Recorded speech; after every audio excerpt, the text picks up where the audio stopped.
Chers amis de Rétrovie TV, heureuse de vous retrouver en ce jour. Comment ne pas être joyeuse?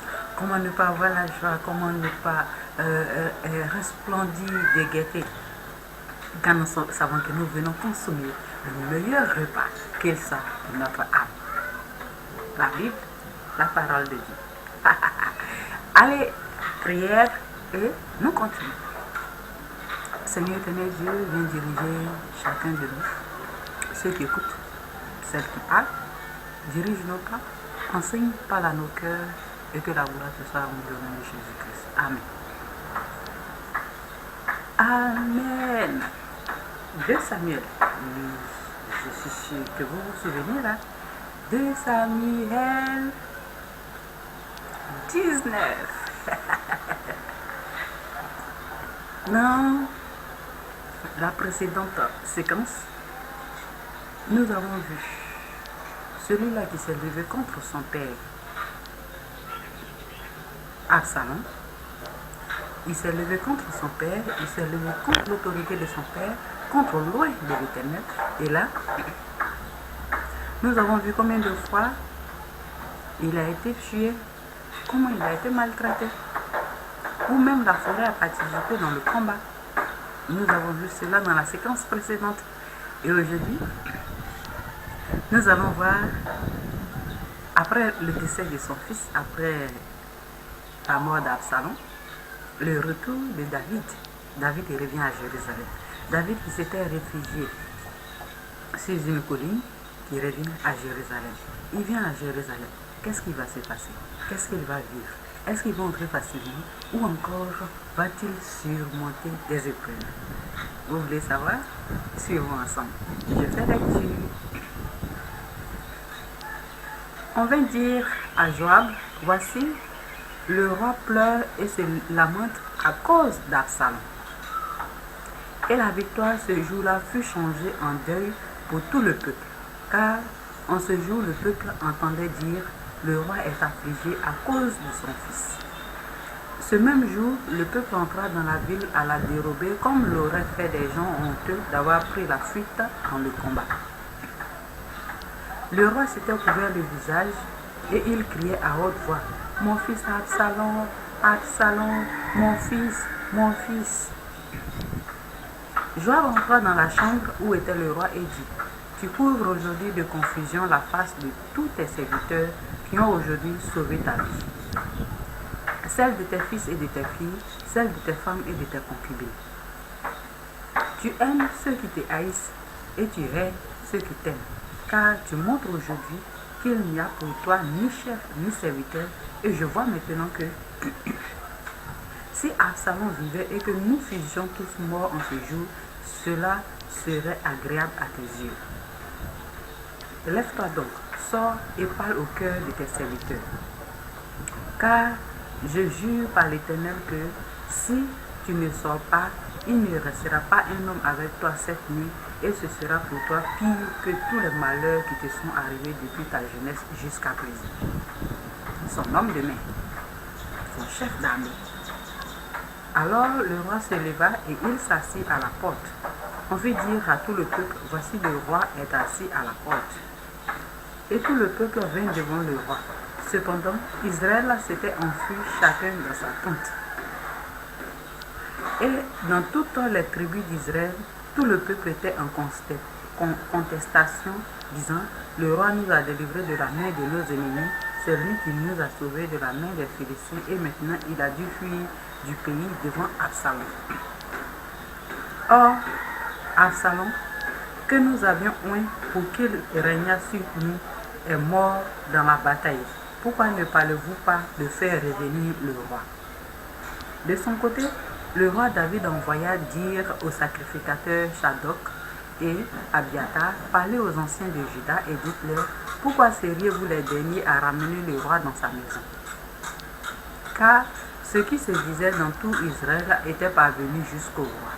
Efficacité, il n'y avait pas de téléphone en ce temps, mais il y avait beaucoup de coureurs, de messagers. Vous êtes mes frères, vous êtes mes os et ma chair.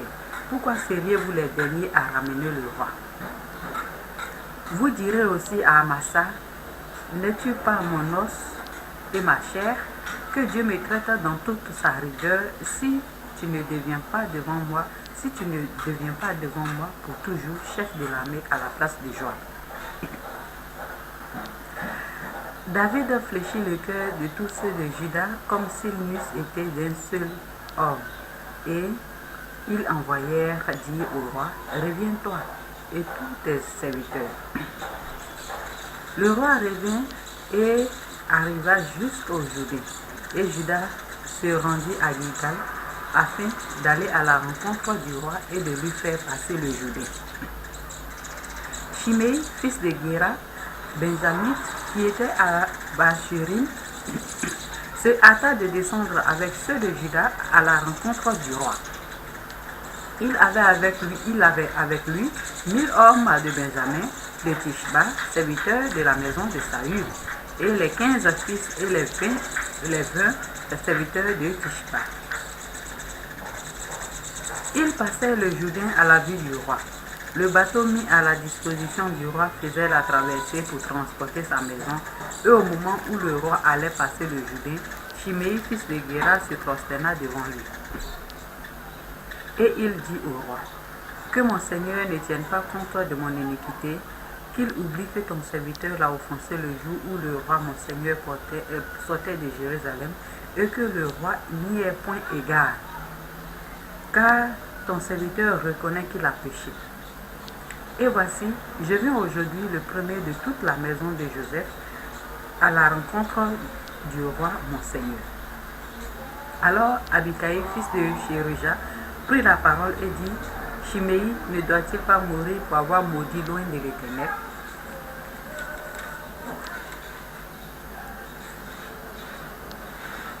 Mais David dit, qu'ai-je à faire avec vous, fils de Chérija? Et pourquoi vous montrez-vous aujourd'hui mes adversaires? Aujourd'hui ferait-on mourir un homme en Israël? Ne sais-je donc pas que je règne aujourd'hui sur Israël? Et le roi dit à Shimei, tu ne mourras point. Et le roi le lui jura. Mephibosheth, fils de Saül, descendit aussi à la rencontre du roi. Il n'avait point soigné ses pieds, ni fait sa barbe, ni lavé ses vêtements depuis le jour où le roi s'en était allé jusqu'à celui où il revenait en paix. Lorsqu'il se rendit au-devant du roi à Jérusalem, le roi lui dit, pourquoi n'es-tu pas venu avec moi, Mephibosheth? Et il répondit, ô roi, mon Seigneur, mon serviteur m'a trompé car ton serviteur qui est boiteux avait dit, je ferai sceller mon âne, je le monterai et j'irai avec le roi. Et il a calomnié ton serviteur auprès de mon Seigneur le roi. Mais mon Seigneur le roi est comme un ange de Dieu. Fais ce qui te semblera bon. Car tous ceux de la maison de mon père n'ont été que des gens dignes de mort devant le roi mon Seigneur. Et cependant, tu as mis ton serviteur au nombre de ceux qui mangent à ta table. Quel droit puis-je encore avoir et qu'ai-je à demander au roi? Le roi lui dit, à quoi bon toutes tes paroles? Je l'ai déclaré, toi et Tishba, vous partagerez les terres. Et Mephibosheth dit au roi, qu'il prenne même le tout, puisque le roi mon Seigneur rentre en paix dans sa maison. Barzillai le Galadite descendit à Rogelim et passa le Jourdain avec le roi pour l'accompagner jusqu'au-delà du Jourdain. Barzillai était très vieux, âgé de 80 ans. Il avait entretenu le roi pendant son séjour à Mahanaïm, car c'était un homme fort riche.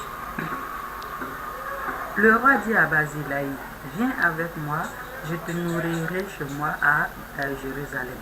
Mais Barzillai répondit au roi, combien d'années vivrai-je encore pour que je monte avec le roi à Jérusalem? Je suis aujourd'hui âgé de 80 ans.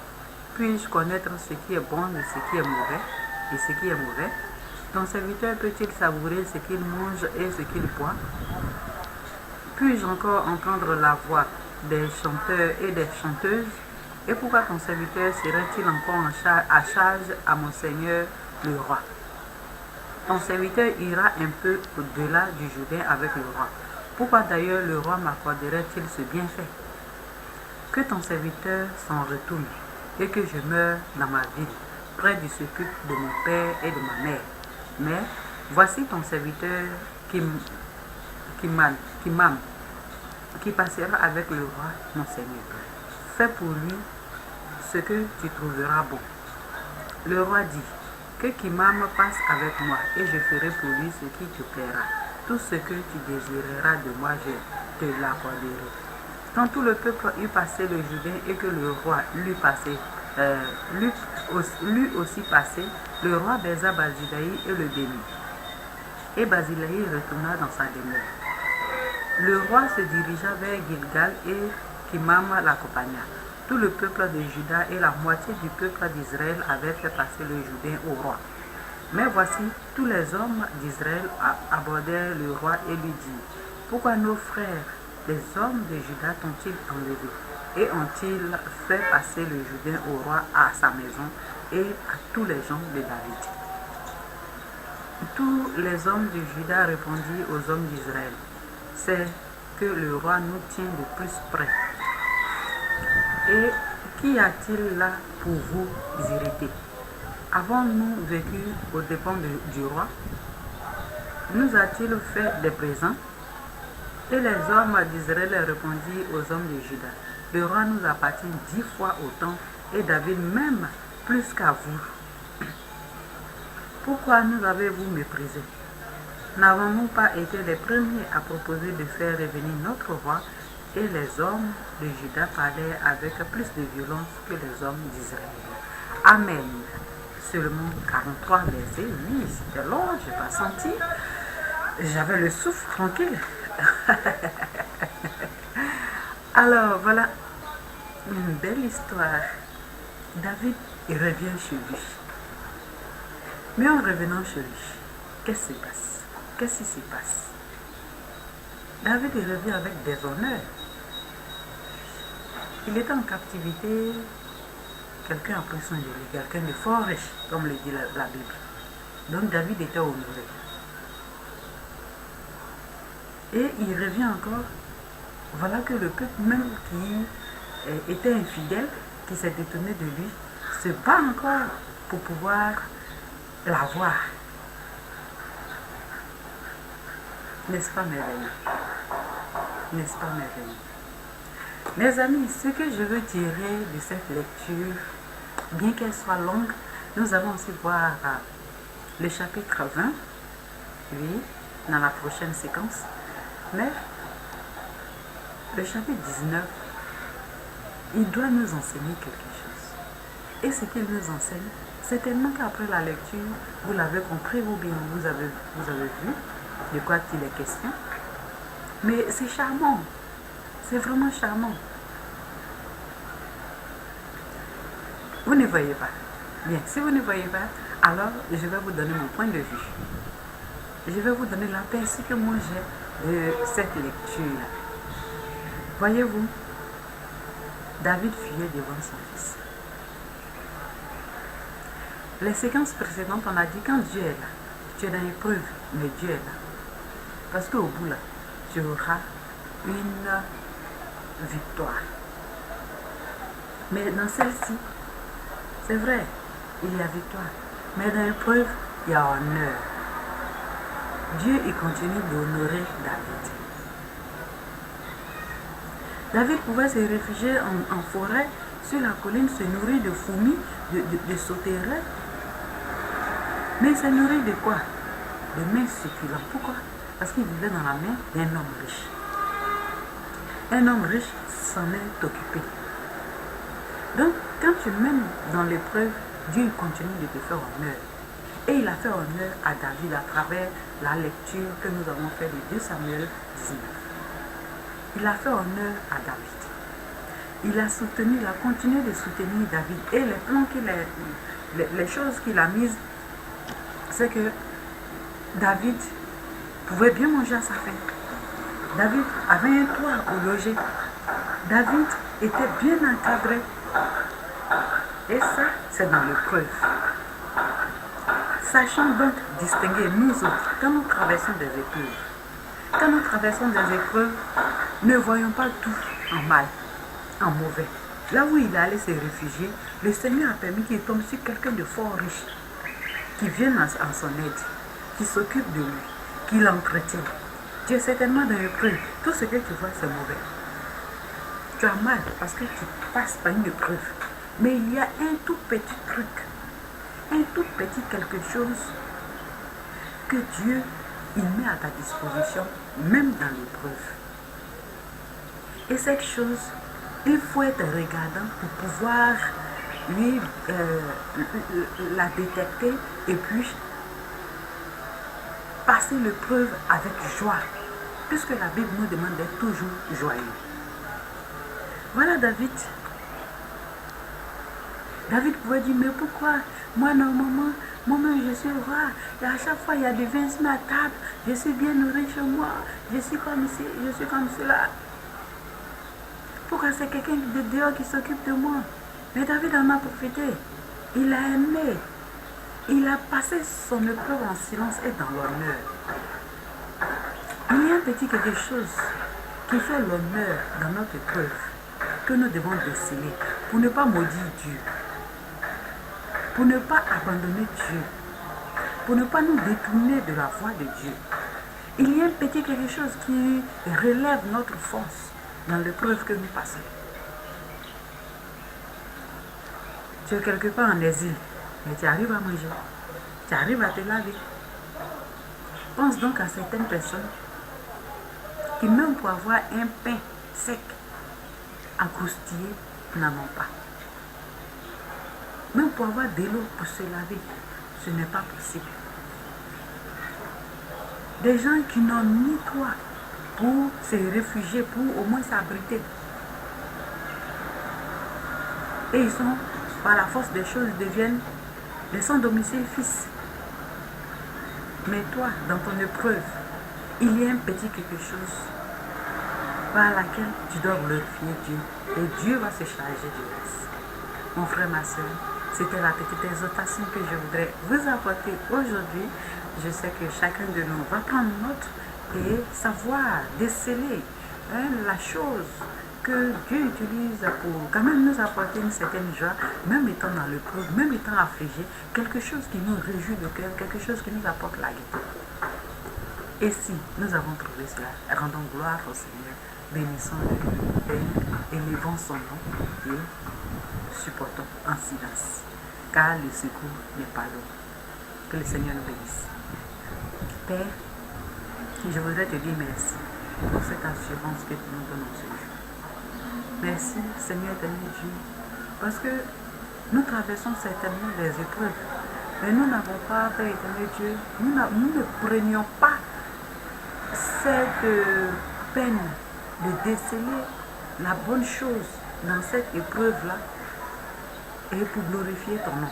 Maintenant, je te prie pour mes frères et pour moi, mes soeurs et moi, Seigneur éternel, je t'en supplie, pour ceux qui entendent ce message, je prie pour Père éternel Dieu, que tu leur donnes de pouvoir déceler l'épreuve, de pouvoir déceler la merveille, Père éternel Dieu, qui se cache dans l'épreuve que tu as réservée pour nous toujours nous garder dans la joie, dans la gaieté, dans l'amour.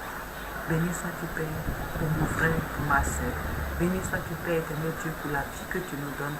Merci, Père éternel Dieu, de ce que tu nous mets au-dessus de la tentation. Tu nous mets, oh Père éternel Dieu, tu nous mets au-dessus de l'épreuve et que nous puissions la surmonter, car nous savons qu'au final, tu es avec nous et tu nous soutiens. Sois élevé, sois exalté. Que ton Seigneur soit élevé au nom de Jésus. Amen. Alors, chers frères et sœurs, que le Seigneur vous bénisse. Continuez de suivre Rétro Zoom TV et vous aurez ces petits messages comme ça qui font du bien. Oui, je sais que ces messages font du bien et que cela vous fasse du bien. En quelques 20 minutes, nous avons lu près de 43 versets. Vous n'avez pas couru la Bible avec moi. Vous n'avez pas couru la Bible avec moi. Et là, encore, on découvre quelque chose de merveilleux, d'excellent. Que le Seigneur nous garde. On va se dire à la prochaine.